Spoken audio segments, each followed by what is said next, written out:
Hey guys, what's up? This is ZeFromCheng hosting Armored Core Podcast. This is episode number 4. I am here today with my two other members. We have Sash Perennial. Oh, hello. And we have Phil Sparrow, also known as Astardva. Hello. So today we're going to be talking about two topics. We have the importance of change in the AC series and the effect it has had on players and the community and the direction it's gone. And then we also have competition versus cooperation, which is play to win or do we play to get along? But before we get into the topic, let's talk with some of our members here and what we've been doing up until now. Go ahead, Sash.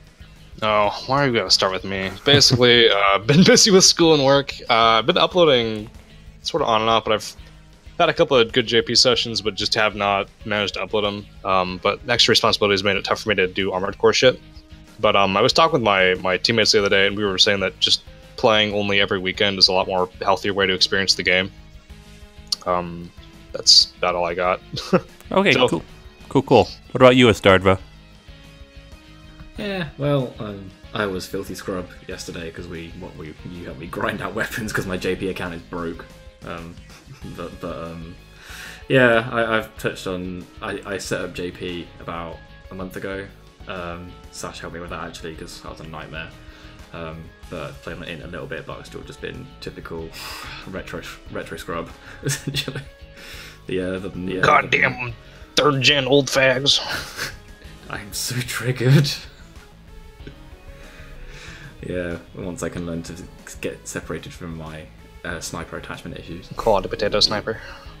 Potato sniper, but yeah, pretty much the same old. Although I have been trying to get geared up for JP, but just sort of like yes, get geared. No, but I've not even had enough AU on my JP account to I've got enough to what Sash should buy the basic parts, but because I'm a giant scrub, I kind of want all of the parts in the shop so I have the freedom, and I think I hadn't even bought a third of the heads, the cores, or anything like that. I had next to nothing. So alright, other than that, guys, so overall we've just been pretty busy, which is also the reason why podcast is a little late. But moving on from that, let's go and get into our first topic. So like I said earlier, the importance of change in the AC series and the effect it has had on players and the community and the direction it has gone. So Armored Core has a pretty long history. It started in 1997, and currently speaking, we have about 15 or so main games. We have Armored Core 1 to Master of Arena for the PS1. Then we had Armored Core 3 to Last Raven, which is kind of separated into the earlier half and the later half because of the different changes to the mechanics in the games. And then we have 4th Gen, Armored Core 4 to 4 Answer, and Armored Core 5 to Verdict Day. And kind of within those generations, we've seen a lot of changes to how Armored Core has played. So just to kind of start it off, what is the kind of change in AC that we're looking for? And how frequent or how non-frequent should it be? And when do we really need to do it? Let's see. Phil, do you want to start off, or do you want to let me go for it? Go for it. All right. So usually divide the community by 3rd gen and prior, and then 4th gen and onwards, and then the 5th gen crowd. But it's also important to know that in these sort of old gens, Armored Core 1 to Armored Core Last Raven, there were changes in between those games that really simple stuff, not even significant graphical or mechanical changes. I mean, maybe you could say heat in there is pretty important, but just from nerfing machine gun accuracy, ammo, etc., has really at certain parts made players really dislike certain games in the series because their favorite parts or favorite playstyles don't carry over. And I know, Phil, we were talking about this one time way back where we were going through different Armored series, and some builds just didn't fucking work at all but between games, and so you couldn't use the same playstyle that you really enjoyed in one game or onwards and so forth. And I think that maybe has a lot to do with whether players find change fun or not, is whether or not they can still sort of do the things that they like in Armored Core, I guess. But other than that, I think a lot of the changes that really cause people to get upset about change in the AC series is dramatic changes, specifically like, you know, moving from 3rd gen to 4th gen, where it's basically an entirely different game, or like moving back to 5th gen, 3rd gen-ish strategies, but mechanics are different. I think that's mostly metagame changes, as I think we'd call it, where it fundamentally changes how the game is played, and the player's options are new and maybe not ratio of like being the same as previous things that they may have grown attached to. If I could say one last thing about the topic, it'd be that when Armored Core usually endears itself to some game in the series, it's because it's like their first experience in that sort of like gameplay feature or whatever. I don't know really how you'd say it. Like maybe their first experience with like dual rifle or something being successful. And they'll attach themselves to that and really enjoy it. And they're like, oh my god, the game is shit because I can't have more of that same experience that endeared the series to me in the first place. You know, that's over to you.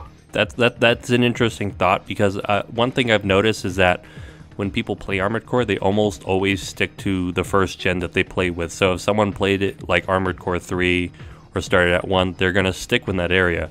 So when they play different games, their experiences are kind of molded by that. So sometimes they'll be okay with it, and other times they'll really dislike it, which seems to happen a lot, particularly when you get to the gens where there's a lot of changes, like 4th gen and 5th gen. Right. Nope. For a while. Let's start with doing it. I stood it in the text chat. Sparrow, let me talk. You guys. You boys. Yes. But like it depends how you look at the question, but like how frequent should it be? Like, I think it's weird because get like MMOs and stuff, which is more my thing these days. Oh right, it's minor patch notes changing. They have like irregular patch cycles that people like come to rely on, and it's like, oh, we know that this patch is coming on this date, and it's only an incremental patch, and this is the big patch, and it always comes at this time of year. Armored Core has never had that like sort of cycle. Like, there's never been like it's not from analysing it anyway, but it's like, it always comes out at this time of year or this many years after the next one. Right. It's kind of either in short trios, like, or it's kind of like back to back. Like, I mean, like Nexus, Last Raven, and Ninebreaker were like really close together because they all use the same assets pretty much.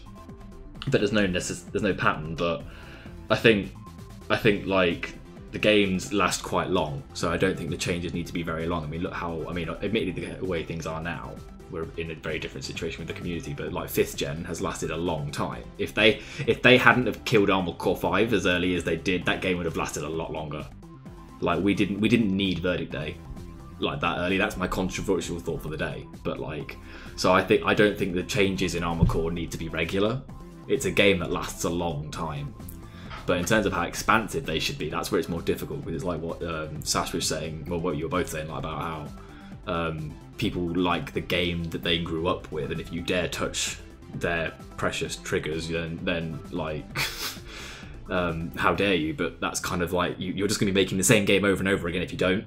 Like, there's only so many ways you can change one part of the game formula before you really, like, there's only so, like, for example, if you think about Armored Core 1, they're like, there's only so many ways we can change boosters, we have to add overboost. Like, that's the new idea. And like, there's only so many ways we can overboost, we have to add like quick boosting. Like, those are those innovations, because there's only so many titles they can make with the same mechanics before someone goes, hey, I've seen this mission like 6 times before in the previous 7 ArmoredCore games that were released on the PlayStation 12. You know, like, so the changes bit's a bit hard, but I think because people who are invested in Armored Core kind of like what they've sunk their teeth into, I don't think the changes need to be huge. But it's just a case of, you get into generational debate then. But I think we're talking like really intermittent frequency, like really long periods of time, like until kind of, say, like community managers keeping an eye on it, and they're going, yeah, the game's dead, make a new one, sort of thing.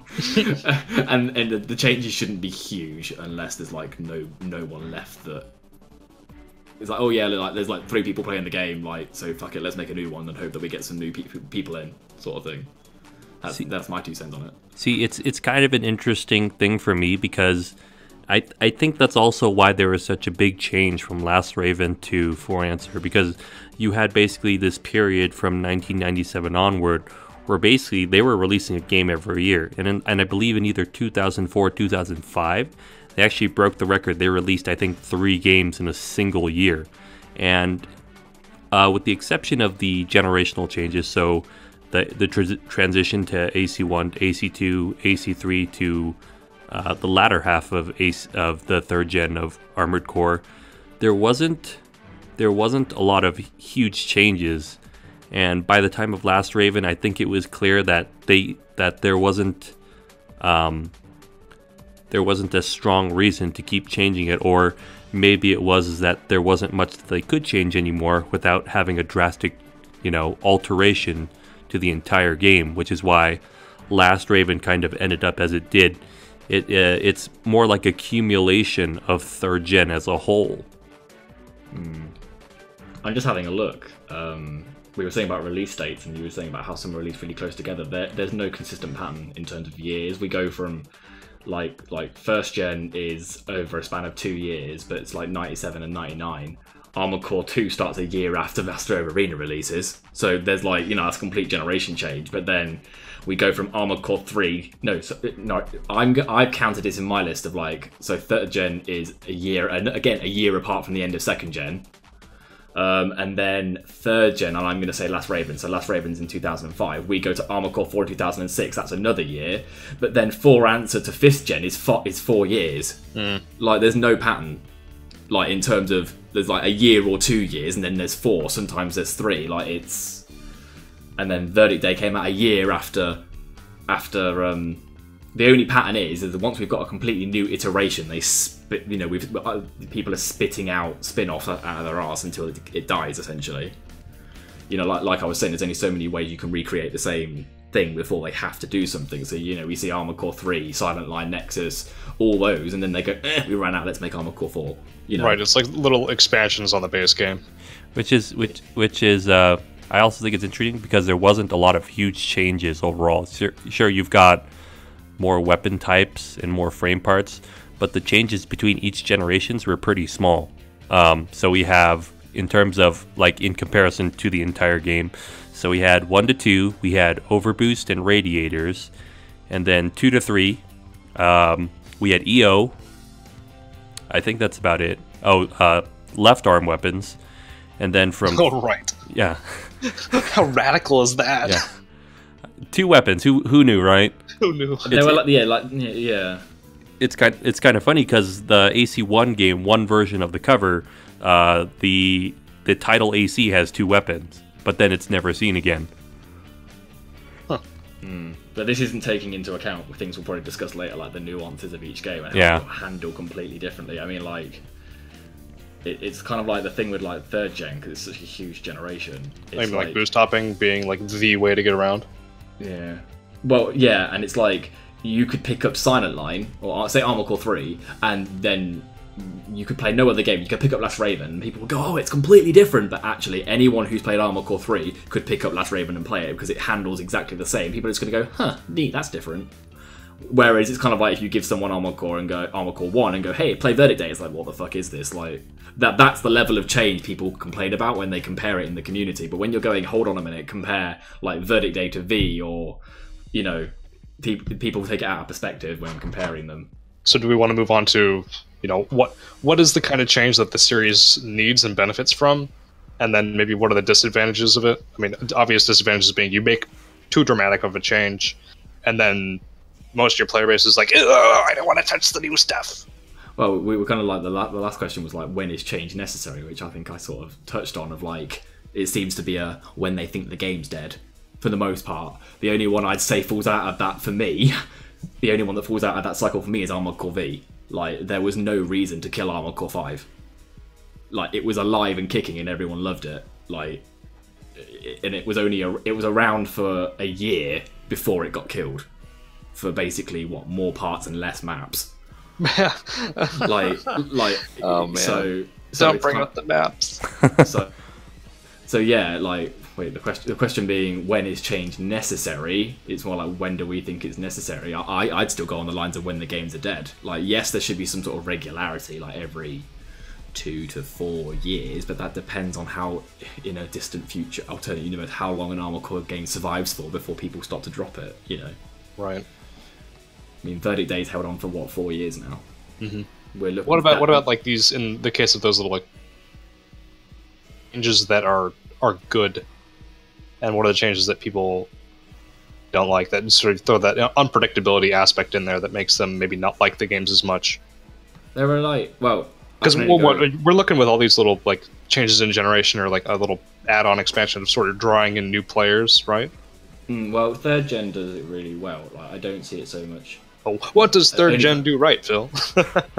That come to mind for third gen is like the cutscenes, for example. There's only so many ways you can have cutscenes. Like, I've noticed in a lot of mech games, like there's not a great degree of movement. Like it's very hard to like animate a mech to make it look cool and edgy. They just look cool and edgy on their own. So in Armored Core, like cutscenes have been very stale, to be honest. Like Armored Core 2 cutscenes are just MT standing there and walking like chickens, and they're awfully voiced. But when you go from like Armored Core 3 and Armored Core Silent Line, it's kind of like the models are better, but there's no sort of like there's not many custom animations. Whereas you go into Nexus, we're getting like more story-esque cutscenes that have got better voicing, unique animations, that sort of thing. Yeah, the posing and such, yeah. And you see those little nuances. Like I remember when I played Nexus for the first time, I was like, oh my god, I want to be Shinobi, he's so cool. He did a spin and shot his rifle sideways. But those are like the nuances, and I mean, I'd say that you get that in Armored Core 4, because Armored Core 4 was like a sort of like a first dip into the pool, but then 4 Answer gave us a bit more of a story and proper like cutscenes and better voice acting and better. I'm not gonna say animation, but like they used the models better, because in all the stuff in Armored Core 4 is just stale. I mean, like it's usually you just standing there with really ominous narration, but in 4 Answer it's actually done a bit better. They give it a bit more thought. But I'd say it's only really all those incremental changes I see are mainly like story fleshing. They're able to flesh out the story a bit more and make it a bit more enjoyable to watch. But gameplay mechanics mostly stay the same, apart from stuff like booster heat and that stuff. I see. We haven't really talked about story and lore changes that much, have we? No. I mean, because honestly, it hasn't really changed a lot from the past 15 years. If anything, one of the big problems is that it stays the same. So that's why it's kind of stale. You see the same characters, the same description. It's ever so slightly different, but then it's still pretty much the same thing. I would argue that while the lore and the story can be immersive, like in the first maybe like 20 minutes to an hour of the game, you're like, oh man, I'm trying to get used to this new world, but then you realize like there's no substance to it. Unlike maybe a Souls game where you have like a little bit more to delve into. I think because it starts to become less cohesive past that point, because then you're given so little information. Like, I mean, Last Raven, purpose of the internecine, it's to make pulverizers, but why was it made? The question's never answered. It's never even hinted at.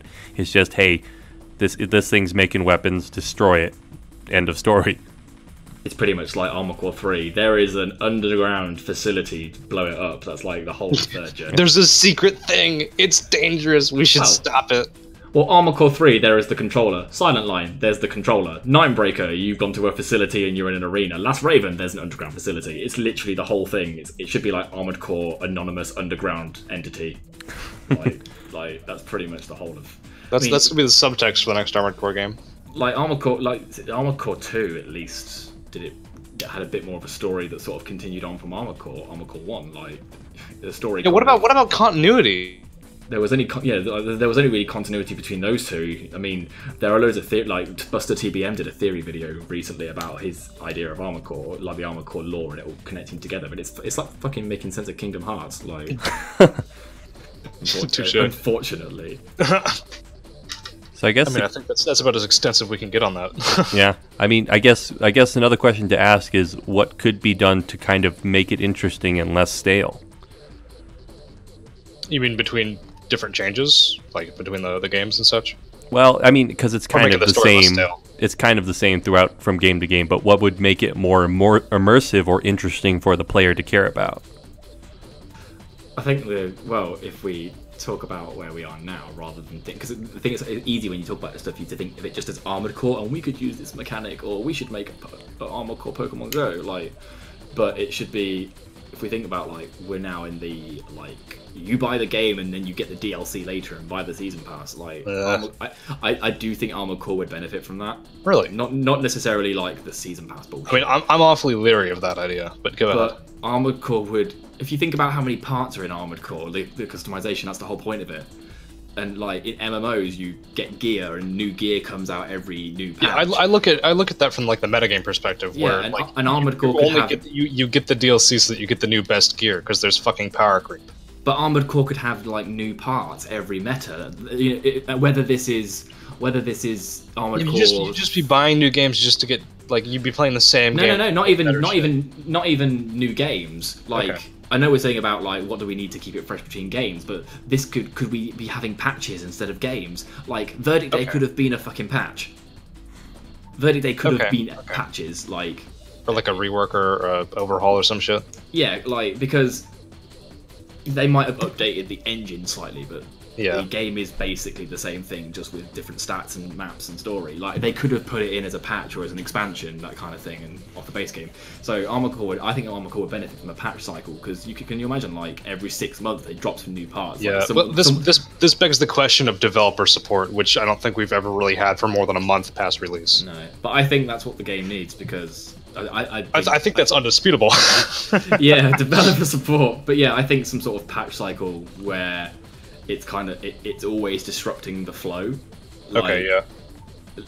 What about like attracting new players? What does that solve? That new patch cycle thing. Because you'll be trying to get people into the game, and they'll be like, "Oh man, it's something new every however many months or whatever." It might be hard to get into. Yeah, but I think Armored Core's got a steep curve anyway as it is. At least it's something exciting to say.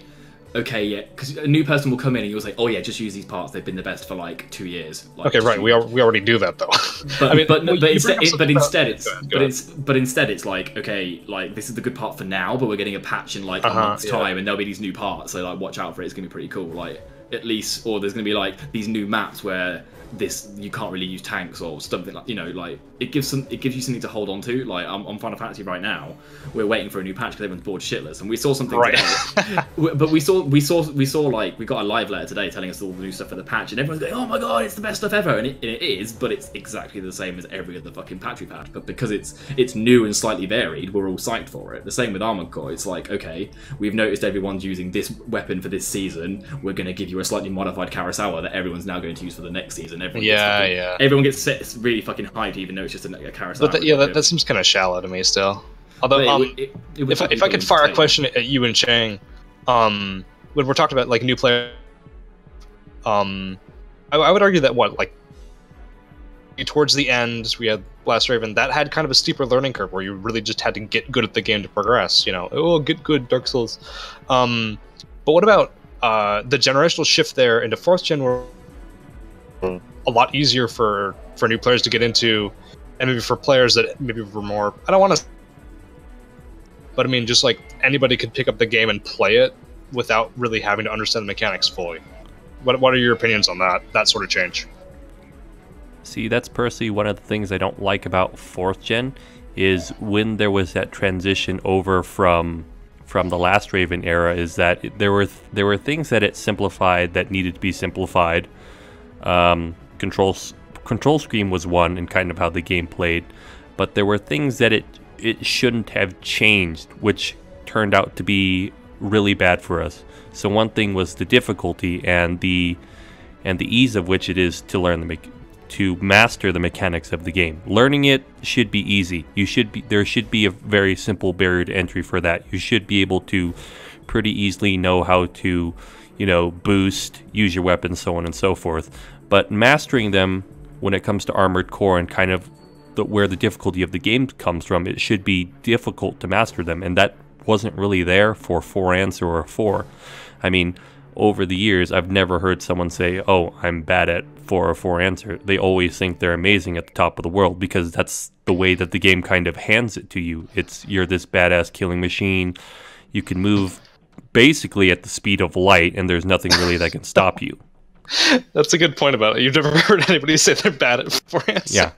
That's true though. Like, yeah, and it's the same with like retro. Like, nobody says they're bad at retro. Like, yeah. Well, that's also because retro doesn't have PvP elements as much. It's more of a story experience. You only hear people saying, "Oh man, I'm the best at Armored Core 5," and then they get shit on. And that's just because the environment that the players are in. But when you bring up Cheng's point of like control scheme and stuff, like retro doesn't have a barrier, and it's actually like like anyone can hit L3 to overboost and clock hop, like, and it begs the question of like how easy that is.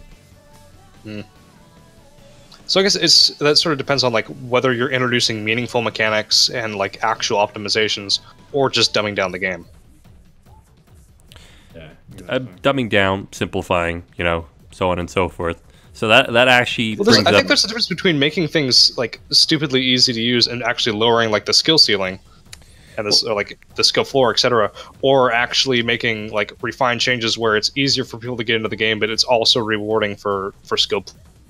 See, the thing is that there's always a fine line between that, because one can lead into the other pretty simply, and that actually leads into another question that I have for you guys. So let's assume that 3rd gen continued beyond LR. What changes? Alternate universe. Yeah. So what changes would you think would be made to the game, and would it have to be that it's inevitable that we have 4th or 5th gen, or would there be changes that could be made that would make the game meaningful? It would make it still very much interesting and challenging, or would it be something that, in this alternate future they would still have to scrap anyway? I think Phil, you're an expert on that, so I want you to go first. Oh, I've got a retro boner going right now. I think we definitely see changes to boosters again. Not necessarily booster heat, but we've had through all the way from Armored Core 2 onwards. So in Armored Core 2, or at least another age, it was Armored Core 2, we had rear boosters. So extension boosters that mean you could instantaneously boost backwards. And then in 3rd gen, you got hover booster on the extension, and you also got forward boosters, down boosters, and back booster again. So you're having all these directional boosters being implemented. And then in Silent Line and onwards, you've got Pegasus, which is a rear-mounted auxiliary booster for extra speed. So I think if it kept going, we would see what you could argue is already quick boosting. We would see some form of quick side boost extension style booster on the side. We'd see an experiment with movement even further. I wouldn't go as far as to say I don't think the like Last Raven-esque formula suits wall jumping, because the whole like PS2 generation didn't really suit environment destruction so much. I know that like, one of the first missions in Last Raven is environment destruction, but not environment. But it wasn't. Yeah, it wasn't like that of much of a chaotic game. So unless there was like a post-apocalyptic expansion, it was mostly just walking on shit and trying to free aim at stuff on the ground. And the technology in it wasn't there for that. Well, yeah, it's not that it wasn't there. It's kind of like actually Retro Armored Core was more, inverted commas, futuristic. We had like Kurosawa's and stuff looked really super futuristic. Laser rifles looked like laser rifles, whereas you could argue in like 5th gen everything's a bit more decadent. But I know I'm still British, but we definitely see like an experiment of boosters and movement for sure. Yeah, I'm really inclined to agree with you, and maybe to Cheng's point, I think that 4th gen kind of was an inevitability. Because if you look at throughout the series, movement mechanics have been like steadily improved upon and having more stuff added to them. So I think at least if we continued 3rd gen after Last Raven, there would be like no more reason to walk. Your AC would no longer be walking. Your normal movement might just be regular boost movement, and then actually activating booster like buttons or whatever would just be a quick boost kind of thing. It's weird you say that. Because like we got rid of hover legs. Oh right. Yeah, yeah. Actually, that's where the game went. Sorry, that made me think. We got rid of hover legs, the one leg that doesn't need to walk. But yeah, now we have bipeds that just continuously float. Just continue to float. Yeah. Anyway, carry on. I was also thinking like just larger levels where you could actually make use of the mobility instead of these fucking like closed-in walkways and factories and shit. Which I think that's part of the retro experience, is experiencing that kind of like. You're going door to door, just clearing out enemies, and I kind of appreciate that in some cases, but it does get old for me pretty quickly. And I think you see some of that in Armored Core 4 as well, where maybe the level design hadn't yet caught up with the speed of the game. But yeah, door-to-door robot salesman. You should have just blurted that out. That's wonderful. Hello, did you order some paint? Oh goodness, don't make me read Discord chat. I cede my point. Continue on, friends. So what I'm kind of hearing is that basically if we did have another Armored Core after Last Raven, it would be similar to 4th Gen, or at least very much more movement based, you know, rather than kind of the more grounded combat that we're used to in 3rd Gen. Yeah, definitely. And like, I don't know if you saw, there's like an Unreal Engine video where someone plays as Shade from Armored Core Silent Line, and it's basically like retro Armored Core done in Unreal Engine, and it's like on a massive map. And that's where I'll have to find it whilst we're recording, but it's like, yeah, I think I know what you're talking about. I remember that. But yeah, that video is kind of where I would picture, like, if, say, there was no massive change after Last Raven, but they kind of did bits like we're saying, like did an incremental change, that's what it would be. We would be seeing, like, not full-on quick boost, but, like, bigger maps for our current ACs to discover and go through. Sort of like a more open-world Armored Core. Like, okay, like Sash was saying, you've blown up all the factories in the fucking world, so now go and blow up the actual Earth that we walk on. I think speaking of blowing stuff up, is I think we'd probably see some incremental FCS changes just to keep up with like the movement of the game. Mm-hmm. If we're going for larger maps, we may also end up in that sort of 4th Gen aspect of where combat is actually slowed down because you're so far the fuck away from each other. Yeah. Yeah, I mean, it might be more tactical, and I definitely think, like, there's room for more ACs loaded onto one game as well. That'd be another thing I'd like to see. Right, and then we get to team play and multiple AC combat. Yeah, so we end like, up in Armored Core 5.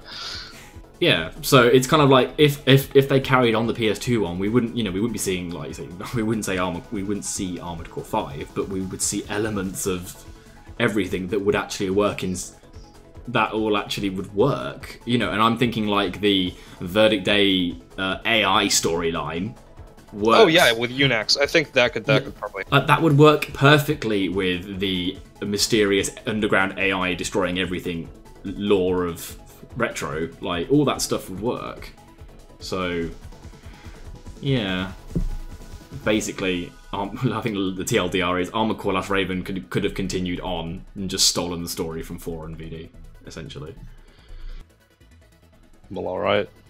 Do we want to move on to the second topic there about sort of single player and multiplayer bullshit? Oh, sure.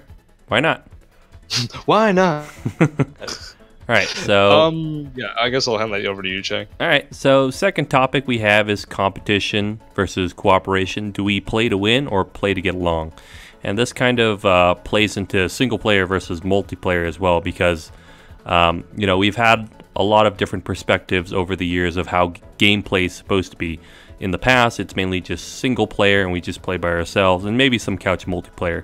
And then 4 onward, we kind of see this increased aspect on almost you know, competition, where we're playing against each other, kind of see how good we are and how good we are against other people. So there's always been these mindsets of, do we play to have fun with other people, or are we playing just to win? So I'm gonna just open the floor to you guys on what you think about the topic and what perspective you want to do. Can I dig into that real quick? Go ahead. Sorry to get in your way there, Phil, but it's like 1 through 3 Armored Core. The cooperation in that sense is primarily like, you know, you're playing the game yourself, and you might go like online or like visit friends. You talk to them for advice, and that's the cooperation aspect there. And maybe you'd have like a friend come over and you're having trouble with, or you'd like post your build online and be like, oh my god, like how do I beat this mission? Or Killcrow or something, or what is it? Sighthawk? I think that's the fucking Sighthawk. Yes, God, fucking hate that map. Yeah, and that's the essence of there. Whereas you get into Steam, PlayStation 3 era, and online play it's no longer X-Link Kai or, you know, sort of like LAN party. And you get to where you're still not doing co-op, going to kind of, you know, get information from other players outside of the game on how to play the game better.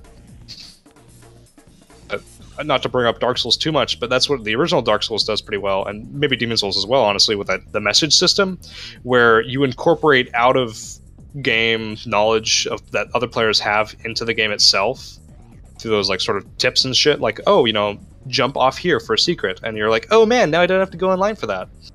And I think Armored Core was left behind there, just because there's no way for players to communicate with each other outside of like just playing the. I think 5th gen has problems is because you are playing the game almost as like an outsider looking in, and you're encountering other players purely in that competitive environment or hiring them as like mercenaries, and it's still impersonal, but you're not really communicating like you would be otherwise with like gestures or anything, or like written messages. I mean, sure, you can like send each other messages in the game console or have like an Xbox like party, and that's nice, but it sort of takes away that cooperative aspect both in the game and out of the game, as people start trying to figure out like, oh hey, how do I kill such and such player who's a huge asshole and is always beating my ass in free battles. Or you just have people that like don't online, you know, like in For Answer, there's plenty of people who just respect the single player formula and stick to that, and I think that carries over in 5 and Verdict Day. But the game has fundamentally changed more towards the sort of cooperative and competitive scene, and I don't think that the game design really permits the old style of play that I think a lot of people maybe grew up with and probably aren't really into in some cases nowadays. I think there's just certain types of people that prefer their single player experience, and others that are just looking to shit on other people, like me, like myself. I fucking love it.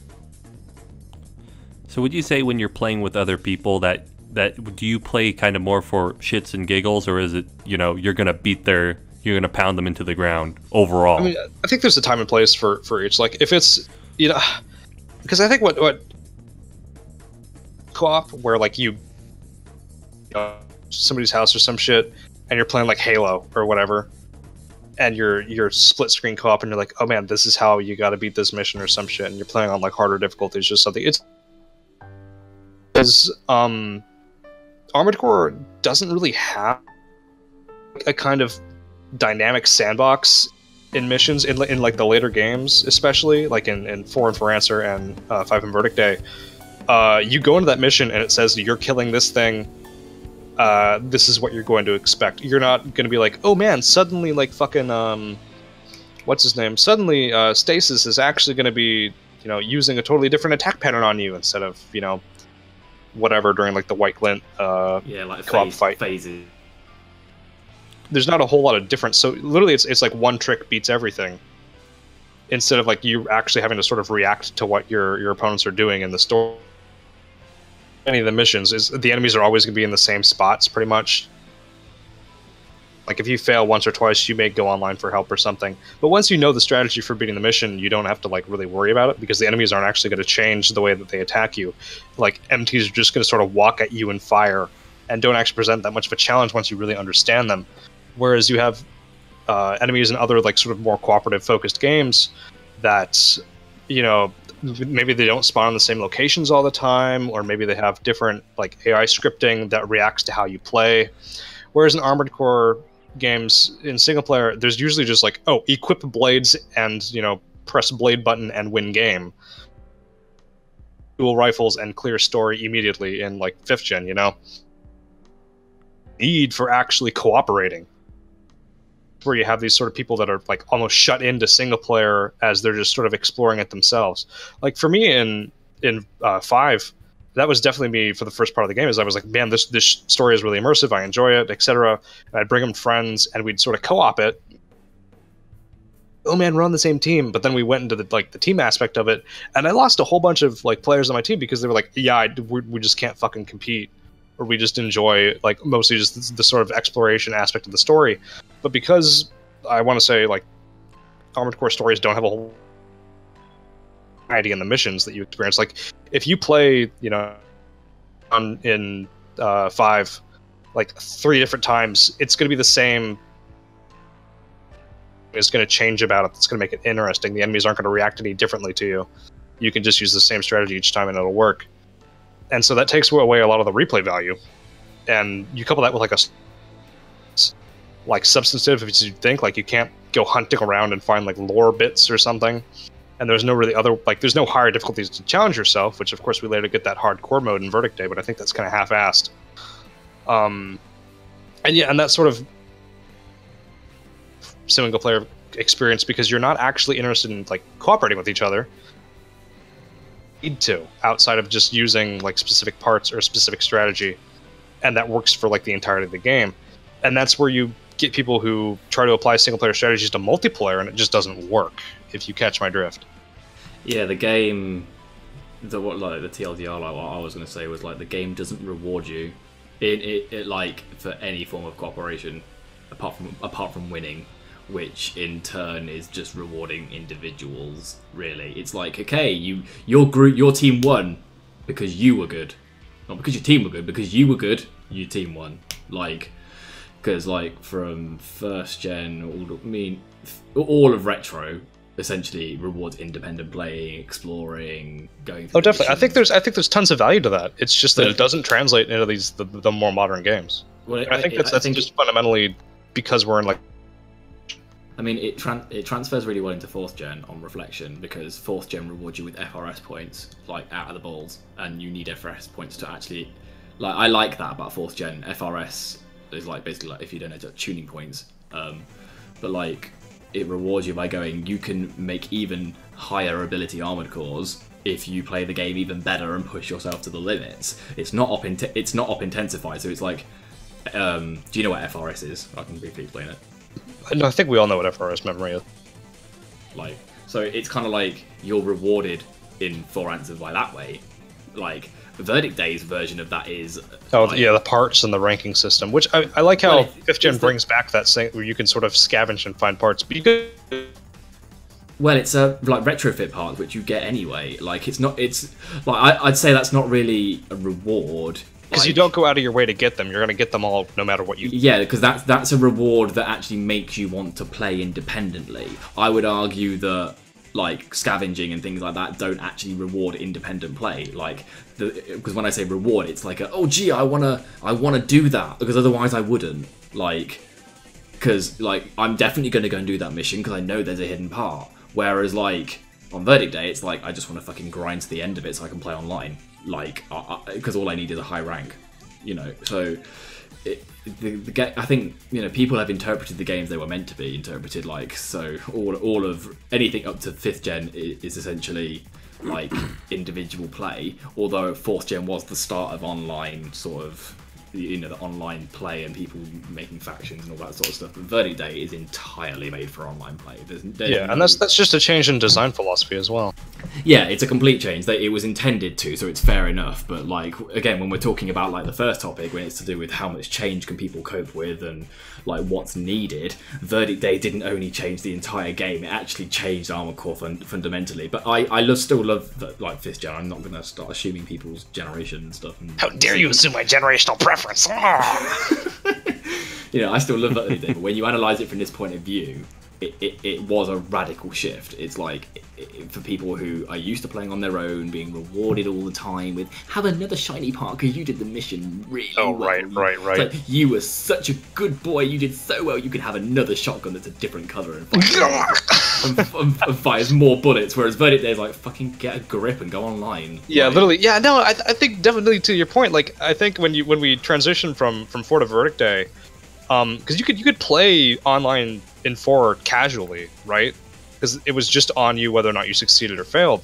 Yeah, but when you go to 5 and Verdict Day, it's like, I think the people who play online we usually look at as more of the competitive crowd, and the casual players, you know, air quotes casual, are the guys who just sort of want to play the story and like maybe have a good time with that.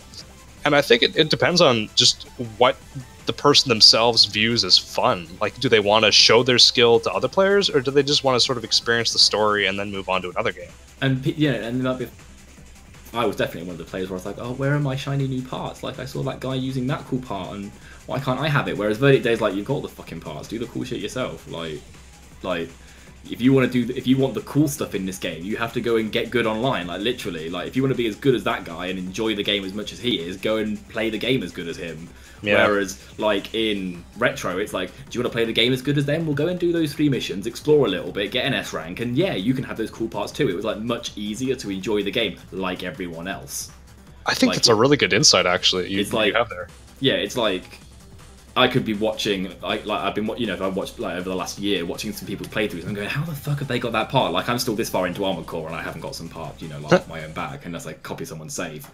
And I'm like, how the hell have they got that part? And I'm like, are you fucking kidding? I'm like, I don't want to S rank that. Like, but that it would be that easy. I could go and S rank it, and I would get that part, and then I could too enjoy the game like that person. But for example, as I'm like a low tier like VD player at the moment, like real like garbage. I mean, I'm mid tier at best, but like I could go up against, say, Switchback back in the day from International. I could go up against like people like Disso and stuff who are like really good at the game in my eyes. And I can go, oh my god, how can I be a game at you? And literally the answer is get good. There's no you don't solve the issue by getting geared up. You just solve the issue by learning the mechanical skill. So there's no traditional cooperation in the sense of like, okay, well you need to go to this mission and get this part. It's literally like they either like mentor you, which is not the same form of cooperation that you were describing earlier. It is literally get on my level, and even though people can say it nicely and all that sort of stuff, that's essentially what we're saying. If you're like, oh well, I can help you and we can have some training matches, it's like, get fucking good. That's the message, and it's really hard to digest when you're used to being showered with shiny parts and S ranks and FRS memory to reward you. So I think it's basically shot a lot of people's egos who are used to being told they're amazing because they killed Damon in Last Raven 3 times with a tank. Like. Yeah. Cheng, what are your thoughts on that? On which part of it? On like the what are the implications for like newer players or lesser skilled players that are trying to? So I mean, for me personally, I think that is how it should kind of be with the way Armored Core is. I think, however, it's not necessarily done in the best of ways, because when it comes the kind of skill in getting better and also kind of the mindset, the game has to give you a way to do it. And usually games do it by story mode, as they teach you how to use the mechanics, and from there you're supposed to learn everything else by touching on the other aspect, which is usually multiplayer. But I don't know. I mean, I don't feel Armored Core does it especially well, and for me, I don't really have very strong thoughts on it either way, honestly. Yeah, I mean, Armored Core can go in either direction. It's kind of like, we can all say like it should stick to new parts or it should stick to online, but it will change either way.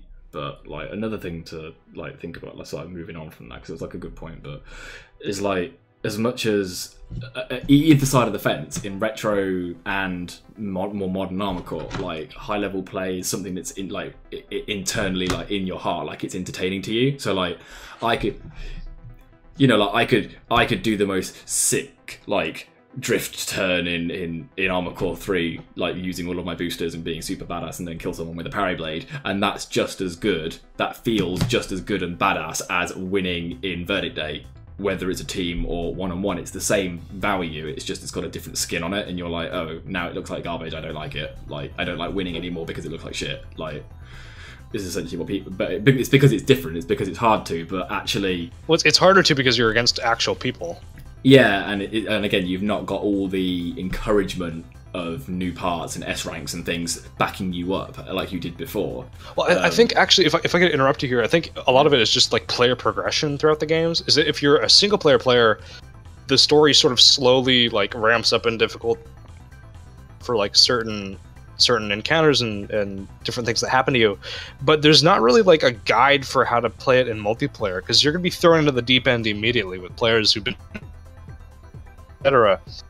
and maybe have a lot of commitment to the series, and I don't think there's really any way for you to be ready for that, Whereas in story mode, you might like, let's Last Raven, is you might see your first pulverizer, you might be like, holy shit, that's fucking nuts, and then like, oh no, now there's a quad pulverizer, or some shit like that, or like a tank pulverizer, and you're like, oh, but I fought this before, I understand like what I gotta do, or some shit, or like you know, in AC fights where it sort of ramps up the difficulty of the ACs, where you might originally be fighting, you know, really shitty ones, and then suddenly it's like, oh no, it's fucking wizard, and you're like, oh god, what do I do? Or evangel, and you really got to like pull out all the stops to beat them.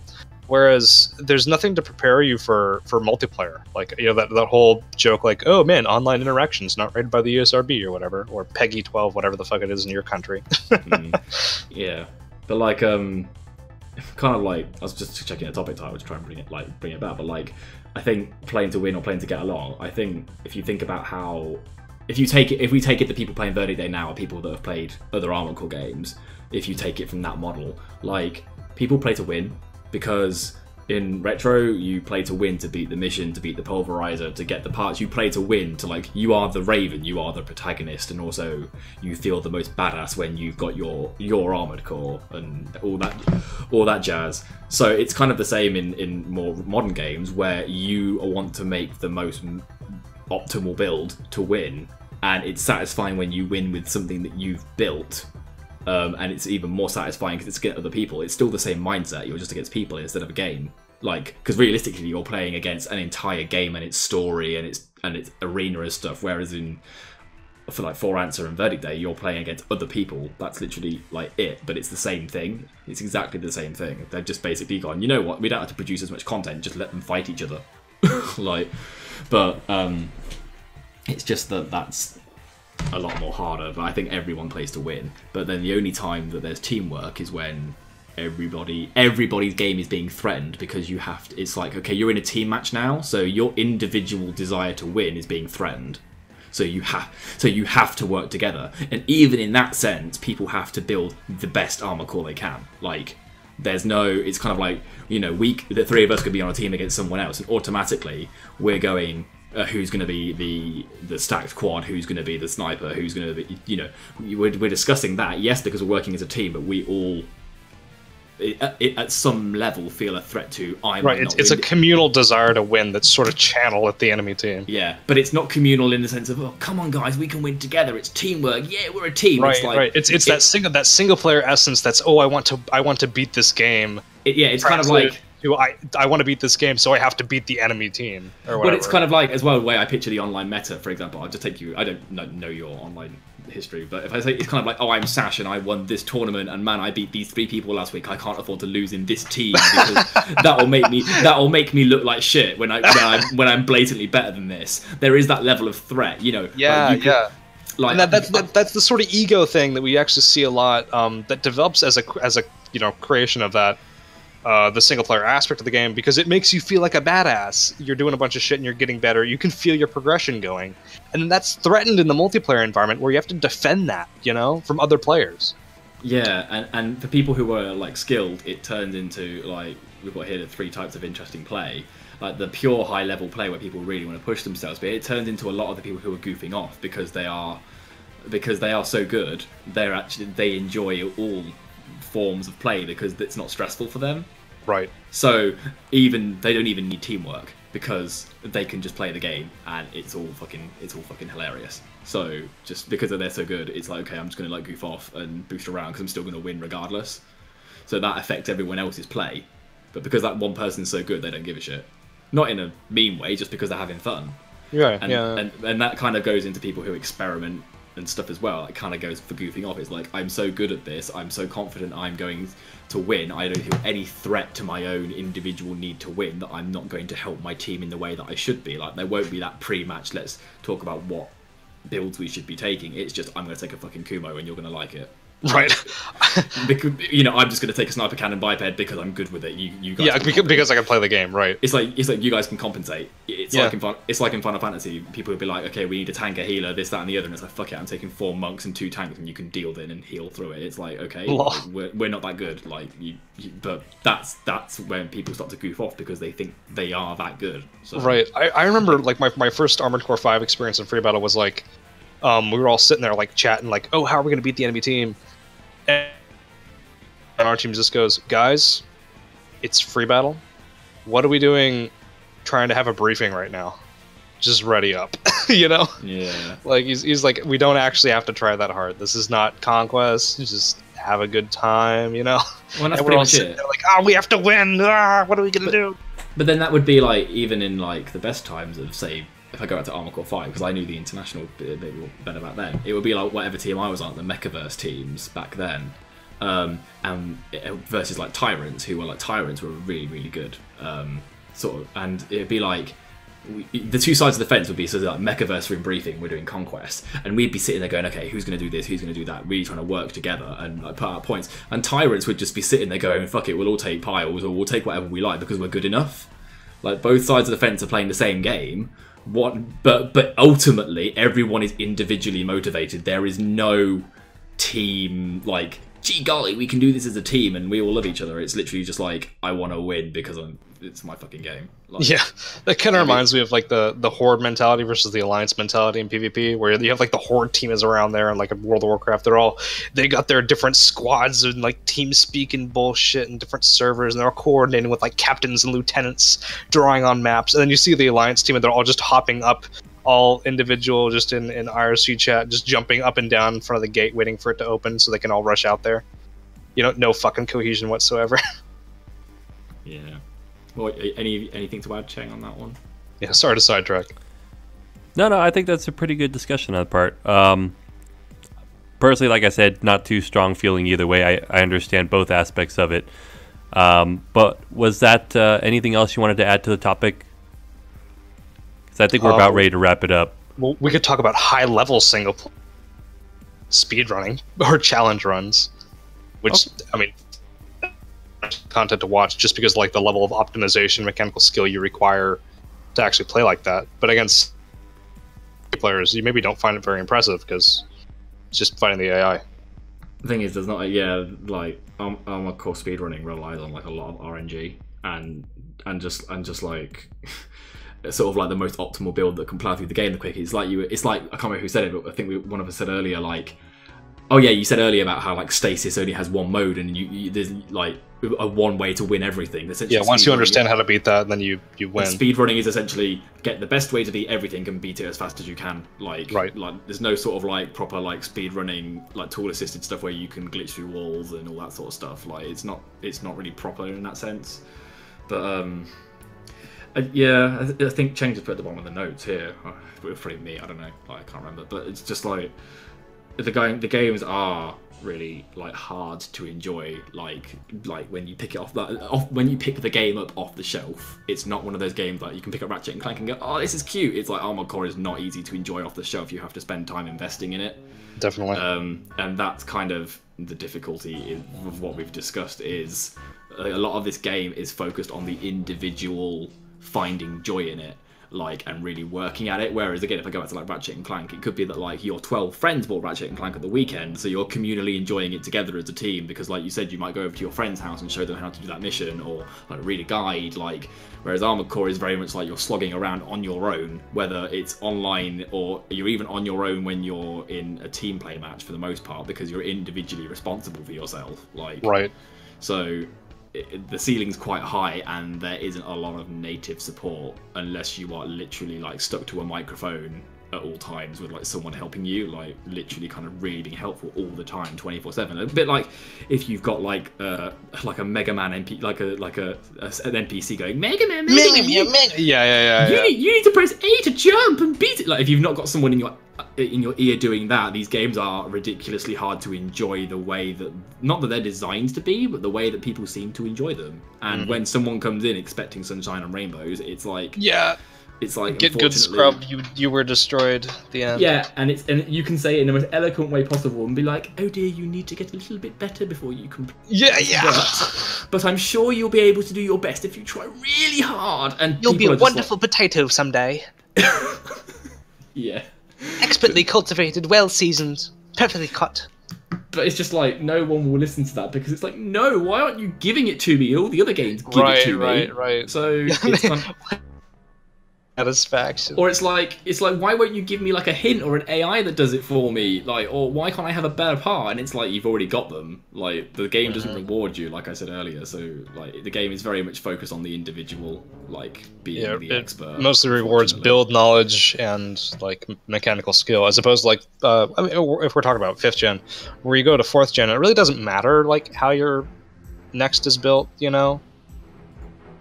Because they all function more or less the same, unless you get really min-max when it comes to multiplayer. As long as they all have wheeling 3, you're pretty much fine. Like, just spam AS missiles. Muscle shell and shit. Yeah, Lemia or whatever they were called. Yeah. But yeah, so I think that's pretty much it. It's just like the high ceiling. There's a high ceiling, but... Oh, high ceiling with regards to like where the floor is at. Yeah. Because of course you have that very min-max high-level metagamey play, but then... Like the skill floor is super low in 4th gen. You're just like, oh yeah, dual rifle, it'll work. I guess you call it the enjoyment floor, like the enjoyment floor. I think we should call it. Yes, the floor that you. Well, it's not free battle anymore. Welcome to the enjoyment floor. Welcome to the enjoyment floor. But, oh my god. You're number 111. I'll get to you later. In the meantime, get good. Yeah, in the meantime, get good. Maybe I'll let you out on good behavior. Nerd. but yeah, like the enjoyment floor is really high in general. Like from change to change, like TD's linked to like the first topic. Like between big changes between each game, the enjoyment floor is very high because it's like people can't adjust to the change because the game is so independently motivated. Yeah. Like you really have to like dig inside yourself and go, no, I'm gonna like it because it's an Armored Core game. Like I'm gonna do my best to like it because it's Armored Core. But there are a lot of people who will just look at it and go, that doesn't have the same graphics. I don't like it. Like it's shit. Like they haven't got that resilience to. That's awfully superficial, you know. But that's what people do. People are just like, I don't like it because it's not got Crest, Mirage, and Kisaragi in it, therefore it's no good. Oh, what happened to Murakumo? It's like, it's a completely different game. Get a grip. Where's my Elia? Yeah, or it's just like...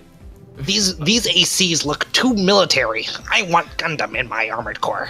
But it's literally that. Like, and people are... Because it relies on a lot of independent motivation, people don't have that. But admittedly, when you this is getting way too meta now, but like when you pick up a game, right, like a video game, there's something that has to appeal to you. Yeah, it has to appeal to you. Level, yeah. And this is talking about like brand loyalty and stuff now. This is the line between, are you being loyal to a brand because it's a brand, or is it just a video game? At this point, it's like, are we playing Armored Core because it's Armored Core, and because we are Armored Core fans, therefore we play it as long as it has the name on it? Or do we play it because it's the style of game we like? So if another game came out like just without the Armored Core name, you know, like let's just say like Sky Valkyrie 7 XE, but it played exactly like Retro Armored Core, would you suddenly dump the brand? And you'd go, actually, I'm now going to this game because this is what Armored Core should have been. Are we? This is I'm afraid I can't get a phrase out of my head now. Are we slaves to the concept of Armored Core, or are we slaves to the name? You know what, Phil? I think we're going to solve that quandary as our sort of community devs bring out their own sort of Armored Core inspired games, and we'll see if it's really the series or the mechanics that we enjoy the most. Yeah, I think I've left a really grand question to finish on. What are we slaves to, really? The game or the name? Scene. A true philosophical question. Get it? Because I'm called Phil. Philosophical. That's what you get for assuming my generational preferences. All right, back to bed. Yeah, good shit, everybody.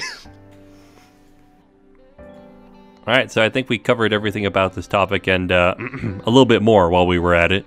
You know what? I think that was a healthy discussion, though. I think that was one of our best podcasts yet, honestly. It was really organic. I feel purged. You feel purged. All right. Well, guys, that does wrap it up for Armored Core Podcast number 4. If you did like any discussions or have anything you want to add, just make sure to leave it down in the comments, and maybe we'll get to it during the next podcast. But thanks again for watching, guys. This is ZeFromCheng. I guess I'm Sash. It could be. The other guy's Phil. Phil, is that you? Don't believe his lies. All right, and we're signing out, guys. Till next time. Peace. Bye.